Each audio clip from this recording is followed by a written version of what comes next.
வணக்கம் and welcome to பேசும் கதை. சுட்டி குழந்தைகளுக்கு குட்டி கதைகள். கபில முனிவரோட கோபத்துக்கு ஆளான 60,000 வீரர்களும் சாம்பலா போயிட்டாங்க.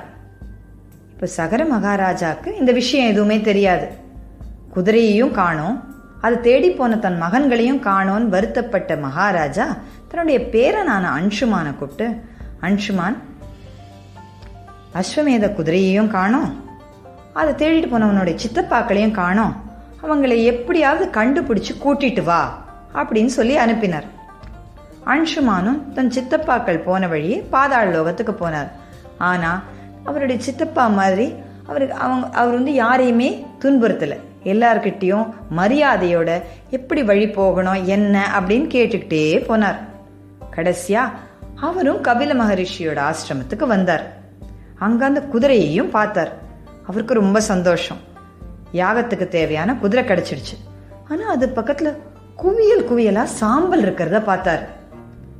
அவருக்கு அதை பார்த்த உடனே ஒரு பயம், இதுதான் தன்னோட சித்தப்பாவா இருக்குமோ அப்படின்னு நினைச்சார். அப்போ சுமதியோட சகோதரர், அதாவது இந்த 60,000 வீரர்களுடைய அம்மாவா இருந்தாங்க இல்லையா சுமதி, அவங்களுடைய சகோதரர் கருடன் அந்த பக்கம் வந்தார். அவரு அன்சுமான பார்த்து, மகனே, நடந்த கதை இதுதான் அப்படின்னு சொல்லி எல்லாத்தையும் சொல்லி, இப்போ நீ இந்த குதிரையை கூட்டிட்டு மகாராஜா கிட்ட போய் நடந்தது எல்லாத்தையும் சொல்லு. இவங்க எல்லாரும் அகால மரணம் அடைஞ்சிட்டாங்க. இவங்க நல்ல கதி அடையணும்னா தேவலோகத்துல இருக்கிற கங்கை இந்த பாதாள லோகத்துக்கு வந்தாதான் அவங்க நல்ல கதி அடைய முடியும். அந்த கங்கையோட நீர்ல இவங்களோட சாம்பலை கரைச்சாதான் இவங்க நல்ல கதையை அடைவாங்க. நீ இப்போதைக்கு முதல்ல போய் இந்த குதிரைய ராஜா கிட்ட கொடு அப்படின்னு சொன்னார். அன்சுமானும் குதிரையை கூட்டிட்டு போய் சகர மகாராஜா கிட்ட நடந்தது எல்லாத்தையும் சொன்னார். மகாராஜாக்கு ஒரு பக்கம் வருத்தம் இருந்தாலும் தன்னோட நாடு நல்லபடியா இருக்கணுங்கிறதுக்காக அஸ்வமேத யாகத்தை நல்லபடியா பூர்த்தி பண்ணாரு. ஆனா தம் மகன்கள் இறந்துட்டாங்கிற சோகத்துல கொஞ்ச காலம் கழிச்சு சகர மகாராஜாவும் இறந்துட்டாரு. அதுக்கப்புறமா அன்சுமான் ராஜாவானார். அன்சுமானுக்கும் எப்படி கங்கையை பூமி கொண்டு வருதுன்னு தெரியல. அன்சுமானுடைய மகன் தான் திலீபன். அவனும் பெரிய வீரன், நாட்டை நல்லபடியா ஆட்சி பண்ணான். ஆனா அவனுக்கும் கங்கையை எப்படி கொண்டு வருதுன்னு அவனாலையும் முடியல. திலீபனுக்கு ஒரு மகன் இருந்தான், அவன் பேரு பகீரதன். பகீரதனுக்கும் தன்னுடைய மூதாதையர்கள் நல்ல கதி அடையாம இருக்காங்களேன்னு ஒரே வருத்தமா இருந்தது. எப்படியாவது தேவலோகத்துல இருக்கிற புண்ணிய நதியான கங்கைய பூமிக்கு கொண்டு வரணும்னு அவன் ஒரு முடிவு பண்ணான். உடனே தன்னுடைய ராஜ்யத்தை தான் நம்புற நல்ல அமைச்சர்கள் கிட்ட ஒப்படைச்சிட்டு அவன் கடுமையான தவம் பண்றதுக்கு காட்டுக்கு போனான். பல காலம் ரொம்ப கடுமையான தவம் பண்ணான். அவனுடைய தவத்தினால மகிழ்ந்த பிரம்மதேவர் அவன் முன்னாடி உனக்கு என்ன வேணும்னு கேட்டார். உடனே பகீரதன், எனக்கு 2 ஆசைகள் இருக்கு. ஒன்று, என் குலம் தழைக்கிறதுக்கு ஒரு ரொம்ப நல்ல மகன் ஒருத்தர் இருக்கணும். 2வது, என்னோட மூதாதையர்கள் நல்ல கதி அடையாம பாதாள லோகத்துல சாம்பலாவே இருக்காங்க. அவங்க நல்ல கதி அடையறதுக்கு தேவலோகத்திலேருந்து கங்கைய நீங்க பூமிக்கு அனுப்பணும் அப்படின்னு சொன்னார். அவனுடைய தவத்துல ரொம்ப மகிழ்ந்த பிரம்மா, அப்படியே ஆகட்டும் மகனே, ஆனா கங்கை அவளுடைய ஃபுல் ஃபோர்ஸ்ல பூமியில இறங்கினா இந்த பூமி தாங்காது. அதனால நீ ஒரு வேலை செய், சிவபெருமானை நோக்கி தவம் பண்ண. சிவபெருமான் கிட்ட கங்கையை தன்னோட ஜடாமுடியில ஏந்திக்க சொல்லு. அதுல இருந்து கொஞ்சமா கங்கை அவர் அனுப்பிச்சார்னா அந்த பாரத்தை இந்த பூமியால தாங்க முடியும் அப்படின்னு சொன்னார். சரின்னு சொல்லி பிரம்மதேவரை வணங்கிட்டு பகீரதன் அடுத்து சிவபெருமானை நோக்கி தவம் பண்ணார். சிவபெருமானும் அவரோட தவத்துல மிச்சி, சரி கங்கைய நான் என்னுடைய ஜடாமுடியில ஏந்திக்கிறேன் அப்படின்னு ஆசீர்வாதம் பண்ணார். இப்போ தேவலோகத்திலேருந்து கிளம்ப கங்கை தயாராயிட்டா. ஆனா அவளுக்கு கொஞ்சம் திமிருந்து, இந்த சிவபெருமானால நம்மளுடைய வேகத்தை தடுத்துட முடியுமா? நாம வர வேகத்துல இந்த சிவபெருமானையே பாதாள லோகத்துக்குள்ள தள்ளிடணும்னு நினைச்சா. அவ்வளவு வேகமா வந்தா கங்கை. கங்கையோட திமிர அடக்கணும்னு சொல்லி சிவபெருமான் தன்னுடைய ஜடாமுடியில கங்கையை ஃபுல்லா ஏத்துக்கிட்டாரு. ஒரு சொட்டு தண்ணி கூட திரும்பி கீழே விழல. திருப்பி பகீரதனுக்கு ஏமாற்றம் தான்.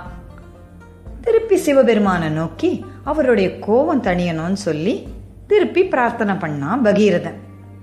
அவனுடைய பிரார்த்தனையை ஏற்று கொஞ்சமா கங்கையை வெளியில விட்டார் சிவபெருமான். உடனே கங்கை ஆறா பூமியில பாய ஆரம்பிச்சான். கங்கையுடைய கர்ப்பமும் அங்கேயே அடங்குச்சு. பகீரதன் முன்னாடி போக போக கங்கை பின்னாடி துள்ளி துள்ளி வந்துட்டு இருந்தா.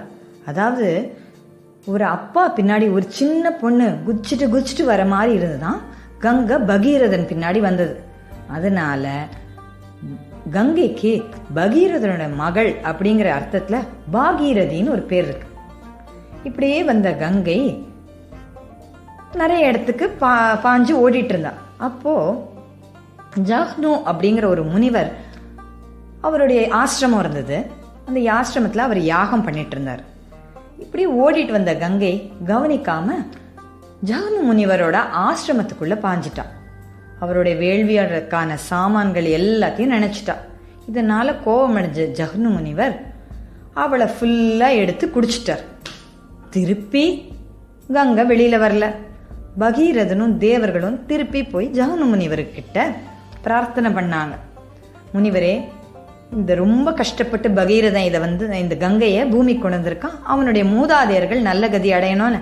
அவ இப்ப பாயலைன்னா அவர்களுக்கு நல்ல கதி கிடைக்காது. இவன் இவ்வளோ காலம் பண்ண இந்த பிரார்த்தனைகளுக்கு பலன் இருக்காது. உடனே அதை புரிஞ்சுக்கிட்ட ஜஹ்னு முனிவர் தன்னுடைய காதுலேருந்து கங்கைய திருப்பி வெளியில விட்டார். ஜஹ்னு முனிவரோட உடம்புல இருந்து வந்ததுனால ஜஹ்னு முனிவருடைய புதல்வி அப்படிங்கிற அர்த்தத்துல கங்கைக்கு ஜானவின்னு ஒரு பேர் வந்தது. கடைசியா பகீரதனோட போய் பூமியில பாஞ்சு கடல்ல கலந்து பாதாள லோகத்துக்கு போய் கபில முனிவரோட ஆசிரமத்துல இருந்த அந்த சாம்பலை எல்லாத்தையும் கங்கை கரைச்சா. சாம்பல் எல்லாம் கரைஞ்சப்புறமா அந்த 60,000 வீரர்களும் நல்ல கதி அடைஞ்சு அவங்கள மோட்சத்துக்கு போனாங்க. இதுதான் இந்த கங்கையோட கதை அப்படின்னு சொல்லி விஸ்வாமித்திரர் சொன்னார். இந்த கங்கையில குளிச்சாலோ இல்ல இந்த கங்கையோட கதையை கேட்டாலோ சொன்னாலோ படிச்சாலோ அதை படிக்கிறவங்க எல்லாருக்கும், கேட்கிறவங்க எல்லாருக்கும், அதுல குளிக்கிறவங்களுக்கு எல்லாருக்கும் தன்னுடைய வாழ்நாளில் அவங்க செஞ்ச பாவெல்லாம் போயிடும் அப்படின்னு விஸ்வாமித்திரர் சொல்லி, ராமா லக்ஷ்மணா, இந்த புனிதமான கங்கைய நீங்க நல்லபடியா பிரார்த்தனை பண்ணி பூஜை பண்ணுங்க அப்படின்னு சொன்னார். இதுதான் கங்கையோட கதை.